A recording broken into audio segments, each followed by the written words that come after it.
Sobre el amargo obrero hay muchas mentiras y leyendas urbanas, pero hay otro motivo, uno particular por el que quería hacer este video. A esta altura, después de 4 años, creo que ustedes ya me conocen. Sin embargo, quizás no saben que soy muy, pero muy competitivo. Y hace poco más de un mes pasó esto, que me dejó medio mal. Miren. Vos preguntame, yo sé, ¿eh? Tirame una marca. El amargo obrero.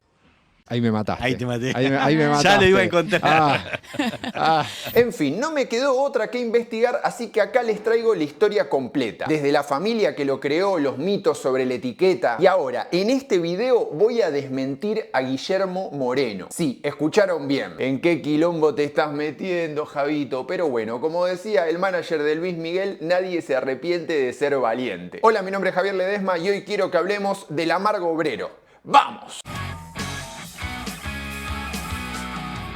Si les gusta el Fernet o el Vermut y todavía no lo probaron, les digo, denle una oportunidad. Ahora que se vienen los calores, se arman un vasito con un poco de limón, unas papitas y después me cuentan. Igual díganme acá abajo en los comentarios si probaron alguna vez el amargo obrero, les gusta, no les gusta. Personalmente prefiero el Fernet, pero tuve una época de comprar mucho amargo ahí a los 20 y pocos, ¿viste? Cuando no estás con mucha guita, el bolsillo está medio flaco. En fin, ya hablé demasiado de mí. Yendo al tema de hoy, hay muchos mitos o creencias sobre el amargo obrero que son puras patrañas. Así que de a poco vamos a ir desarmando todos esos chamullos y al mismo tiempo vamos a conocer la historia de la marca. El amargo obrero nació oficialmente en 1887 en Rosario, en la destilería del italiano Pedro Calatroni. Según cuentan, la idea era ofrecer un producto popular para los trabajadores en contraposición a lo que eran las bebidas alcohólicas más dulces que tomaba la burguesía. Ahora bien, voy a invocar al espíritu del amigo Matías Jurisic, santo patrono bermutero, para desterrar el primer mito de hoy. El amargo obrero no es un vermut, es un amargo, como dice su nombre. O sea, está dentro de la misma familia que el Fernet, por ejemplo. Aunque el amargo obrero tiene una graduación de 19%, mientras que el Fernet tiene de 40%, ¿no? Una pequeña diferencia. Pero en sí es una bebida hecha con una maceración de hierbas serranas, o sea, vendría a ser como un terma con alcohol. Y otra cosa de la que siempre se habló es de la etiqueta del amargo obrero con las referencias anarcosindicalistas, por la mano con la hoz y los colores. Bueno, antes de ver eso tenemos que hacer un poquito de historia, porque primero es importante conocer cómo empezó la compañía que creó esta marca, cuál era el contexto. Que les digo desde ya, no fue un trabajo fácil porque había muchísimos datos sueltos. Y le quiero agradecer a Sebastián Alonso, que es miembro fundador del Centro de Estudios Genealógicos e Históricos de Rosario, que me aportó información clave para poder reconstruir la historia de la empresa. Don Pedro Calatroni nació en 1835 en Caneto Pavese, que es una pequeña localidad en la provincia italiana de Pavia, en la Lombardía. Esa parte es una zona medio de colinas donde hay mucha producción vitivinícola. Pedro se casó en Italia y alrededor de 1860 emigró a la Argentina. Primero se instaló en Buenos Aires, donde armó una licorería y después mudó todo ese negocio a Rosario. En su fábrica creó muchas bebidas, como por ejemplo el licor Amor Cordobés, el vodka Troika y el bálsamo de banana, que básicamente era un licor con esencia de banana. Igual no pasemos de largo el nombre Amor Cordobés, porque es un nombrazo total para un licor. O para un trago de un boliche, ¿no? Dame un Amor Cordobés, medio homenaje a Rodrigo. Sin embargo, como buen italiano, Pedro quería tener un amaro dentro de su portafolio, así que en 1887 lanzó el amargo obrero. Pero unos años más tarde, don Pedro murió y la empresa pasó a manos de sus hijos, Orestes y Pedro Luis Calatroni. En ese momento es que la historia de las familias Tacconi y Calatroni se unen, se cruzan. Porque en 1920, recién recibido de contador, Hércules Tacconi, más conocido como Hércules, entra a trabajar en la licorería de los Calatroni. Muchas notas dicen que Hércules Tacconi fue co-creador del amargo obrero con Pedro Calatroni, pero esto no es así. Por una razón muy sencilla, cuando se creó la marca, Hércules Tacconi todavía no había nacido, faltaban como 12 años todavía. Hércules era hijo de don Carlos Antonio Tacconi, que era un italiano que a los 20 y pico se había venido a la Argentina y en Rosario se puso una librería. Cuestión que Hércules empezó a trabajar ahí y al poco tiempo se asoció con Orestes Calatroni, el hijo de Pedro, y crearon la empresa Calatroni y Tacconi, que la vemos presente en varias etiquetas antiguas del amargo obrero. Pero entre 1938 y 1942 murieron tanto Orestes como Pedro Luis, entonces la empresa pasó a manos de Ricardo Calatroni, que era químico industrial y era hijo de Pedro Luis y nieto del Pedro original. Espero que los gráficos se hayan entendido entendido algo porque si no el árbol genealógico es un quilombo, la verdad. Así trabajaron durante varios años hasta la muerte de Riccardo Calatroni en 1953. 2 años después, en el 55, los Tacconi compran la parte de los Calatroni y pasan a controlar la empresa, el 100%. Y en esa época es que se da la gran exposición marketinera del amargo obrero. Porque Hércules y su hijo, que se llamaba igual pero le decían Chiche, vieron una oportunidad en el negocio. Según los Tacconi, en los 50 hubo como una pequeña crisis en la industria del vino, entonces faltaba producto, así que hicieron una apuesta publicitaria. Chiche Tacconi viajó a Buenos Aires y puso carteles en todos lados. Mandó a hacer almanaques, llaveros, ceniceros, empezó a auspiciar los goles en las transmisiones de fútbol, a poner el logo en los autos en las carreras. Y obvio que también hicieron publicidades, como esta.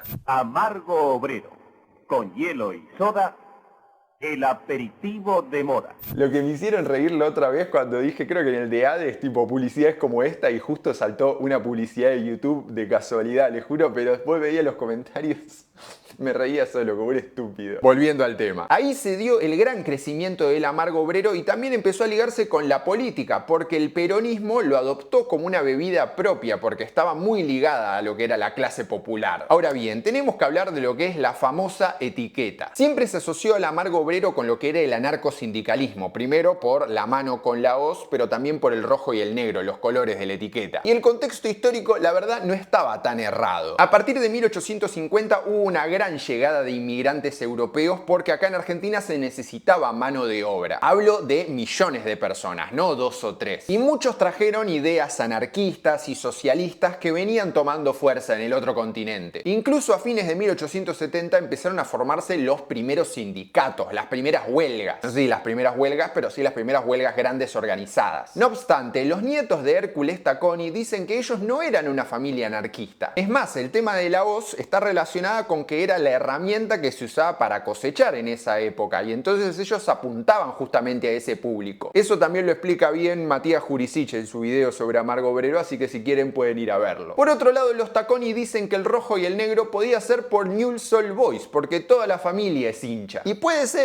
porque el club se fundó en 1903 y desde siempre usó los colores esos. Pero también hay otro detalle, porque en verdad los Tacconi no fueron los creadores del amargo obrero, sino que fueron los Calatroni, así que todo esto en verdad habría que preguntárselo a la familia de ellos, a ver qué opina. Pero lamentablemente no pude comunicarme, así que si alguno conoce a los Calatroni y tiene abajo alguna explicación para dar, bienvenido sea. Hay otro mito relacionado con la etiqueta y la desaparición de la mano con la hoz. En un momento amargo obrero dejó de tener todas esas imágenes y pasó a algo más simple, el logo y nada más. En 2012 Clarín sacó una nota con un tal Pedro Tacconi que decía que el cambio había sido un pedido de Leopoldo Galtieri, entonces presidente de la dictadura militar, porque la consideraba subversiva. Sin embargo, al año siguiente, en otra nota, los nietos de Hércules salieron a decir que eso era mentira, que en realidad se cambió cuando se mudaron de fábrica y compraron nueva maquinaria para hacer todo más moderno. Y así es como hacemos el enganche para seguir con la historia. Porque el éxito del amargo obrero le permitió sostener a la compañía otras marcas, más productos. Por ejemplo, tenían amargos serranos Tacconi, tenían un americano tipo Gancia, también tenían jugos Tacconi. O sea, las grandes ventas del amargo obrero financiaban todo lo demás, era como el 80% de todo. Pero mientras pasaba este boom de ventas, la compañía sufrió dos grandes golpes. Primero, en 1961 murió Hércules Tacconi y entonces su hijo Chiche trajo a trabajar al tío Luis, que era hermano de Hércules y tenía una fábrica de vinagre en Rosario. Y 2 años después, en 1963, murió también Chiche y el que se hizo cargo fue su hermano Raúl, que se volvió presidente del directorio. A estos cambios se le sumó otro problema con las ventas. En los 80, con la situación económica y la hiperinflación, el negocio empezó a tambalear. Se vendía cada vez menos, los costos cada vez eran más altos y la sociedad pidió el concurso preventivo. En 1987 la familia vendió la compañía y la compradora fue la neerlandesa Bols, conocida más por la ginebra. Es increíble cómo pienso en Bols y lo asocio directamente con 2 minutos, cómo la adolescencia te quema en la cabeza. Pero 2 años más tarde la empresa volvió a cambiar de manos. En 1989 Grupo Cepa Cepas compró Amargo Obrero y hoy sigue siendo el dueño. A ver, en ese momento no se llamaba Grupo Cepas. En realidad el italiano Carlo Ballarino Gancia vino acá en 1930, empezó a vender su americano Gancia y 30 años después mandó a su sobrino, Camilo Ballarino Gancia. Así fue que Camilo fundó la empresa Saba y en los 80 empezó a comprar marcas y a conseguir licencias. Por ejemplo, compró Amargo Obrero, compró Terma, consiguió para vender Martini en el país y esa sociedad Saba después pasó a llamarse Cepas Argentinas y ahora se la conoce como Grupo Cepas. Y llegó el momento más esperado, llegó el momento de desmentir a Moreno. Guillermo Moreno no sé si está mintiendo, si se confundió, pero lo que dice no es verdad. El año pasado se viralizó un clip en el programa del Turco García, Lo del Turco, en el que decía esto. Este es el Amargo Obrero. Son los mismos que hacen Fernet Branca. Moreno, afloje no con el Fernet Branca. Eso. Y si hacemos otra marca, ¿cuál vas a hacer? El de Perón, me dice. El Amargo Obrero. Entonces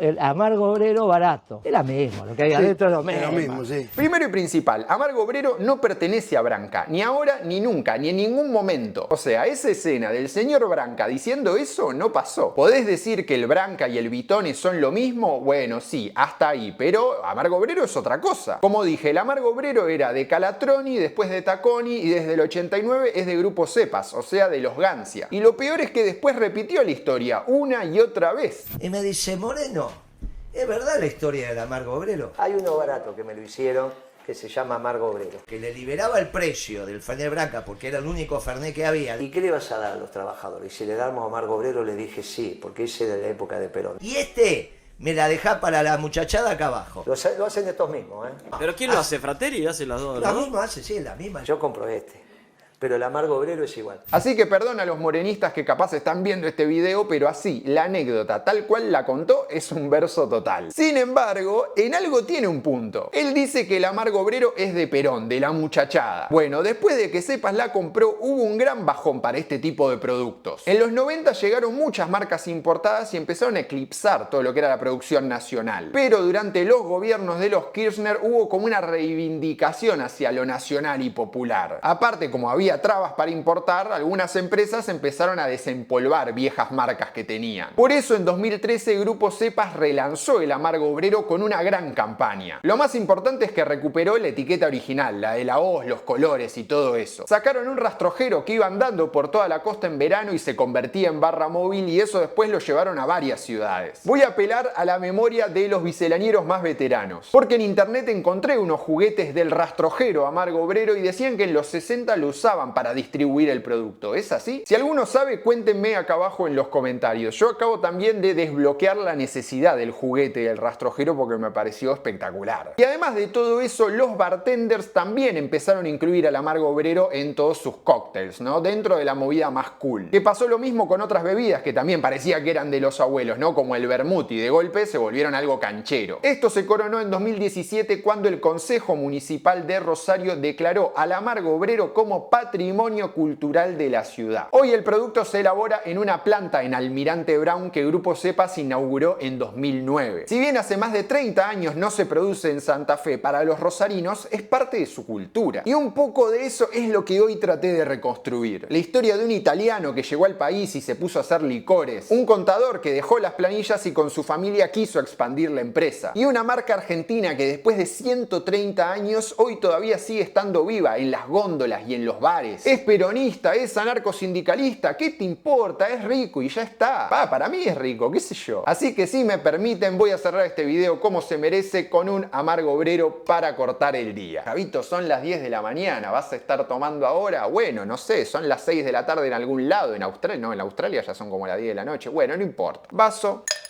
Amargo Obrero, limón. Me quedó muy grande, ¿no? Métete. Ahí va. Salud. Delicioso. Es mejor con pomelo igual, pero bueno. Javito, cortá el video antes que te pegue la bebida. Esto fue todo, espero que les haya gustado. Si así fue, como siempre les digo, déjenme un pulgarcito acá abajo si de alguna manera quieren colaborar también con este canal. Pueden mandarme un cafecito, va a estar mi usuario acá abajo en la caja de la descripción.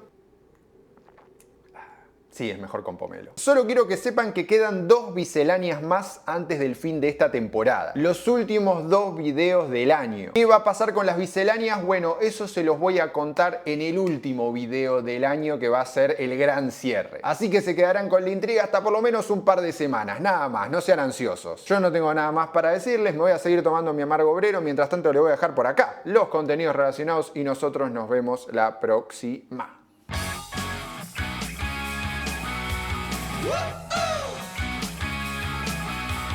Woo!